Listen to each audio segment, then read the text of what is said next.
Giêsu Christo mà hàng nắng thét kỳ lo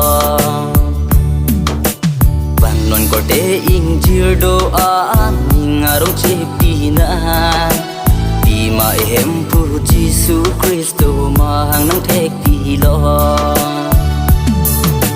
vang non che pi chia po do an luôn em cả nàng Giêsu pan vang non che pi chia po do an luôn em cả nàng Giêsu pan ai không biết thế luôn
dòng ninh cang sam long ye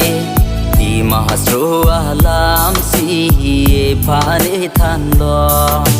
Giêsu so pan kroya tum ke dòng ninh cang sam long ye